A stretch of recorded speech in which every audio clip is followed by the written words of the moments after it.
আগামীকাল Asian cup বাছাইয়ে মুখোমুখি হবে বাংলাদেশ ও ভারত। প্রিয় দর্শক, সবাইকে স্বাগতম ডেইলি খেলা লাইভের আয়োজনে। আগামীকাল মঙ্গলবার এশিয়ান কাপ বাছাইয়ে মুখোমুখি হবে বাংলাদেশ ও ভারত। শনিবার সন্ধ্যায় ঢাকায় পৌঁছেছে ভারতীয় দল। আর এই ম্যাচকে ঘিরে দুই দেশের সমর্থকদের উত্তেজনা এখন তুঙ্গে। বাংলাদেশ ফুটবলে উন্নতির ঢেউ স্পষ্ট।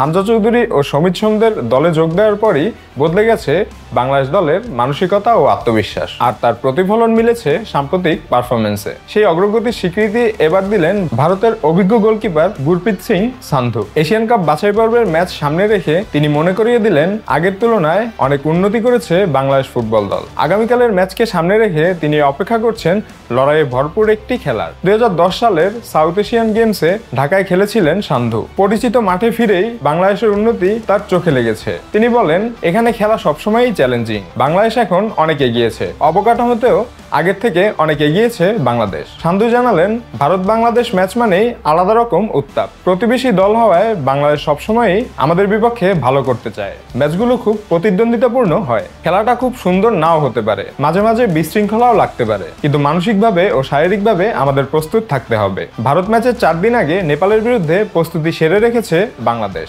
তবে ভারতের ডিফেন্ডার সন্দেশ জিঙ্গার এবার জয়ের ব্যাপারে বেশ আত্মবিশ্বাসী। তার ভাষায়, আমাদের লক্ষ্য সেরাটা দেয়া। কোচের পরিকল্পনা অনুযায়ী খেলতে পারলে ফল আমাদের পক্ষেই যাবে। এইবার জিততে চাই। 2015 সালে ভারতের অনূর্ধ্ব 23 দল ও পরে বেঙ্গালোর এফসির হয়ে ঢাকায় খেলার অভিজ্ঞতা আছে তার, তাই বাংলাদেশের পরিবেশ সম্পর্কে ভালোই জানেন তিনি বলেন, বাংলাদেশের দর্শকরা ফুটবল ভালোবাসে। জাতীয় স্টেডিয়ামে খেলতে চাপ থাকে, তবে পরিবেশ অসাধারণ। গত শনিবার ঢাকায় নেমেছে 23 সদস্যের ভারতীয় স্কোয়াড। স্বাগতিকদের অভ্যর্থনায় মুগ্ধ হয়ে তিনি আরো বলেন, বাংলাদেশ খুব সুন্দরভাবে স্বাগত জানিয়েছে। আমাদের প্রধান লক্ষ্য অবশ্যই মাঠের খেলায়। খেলাধুলা মানুষের মধ্যে সম্পর্ক তৈরি করে। এই ম্যাচও তেমন কিছুই উপহার দেবে বলে আশা করছি। গতকাল বিকেলে হালকা অনুশীলন করেছে ভারত দল। আজ জাতীয় স্টেডিয়ামে অফিসিয়াল ট্রেনিংয়ে নেমেছে ভারত দল। এই ছিল আজকের আয়োজন। ধন্যবাদ সবাইকে।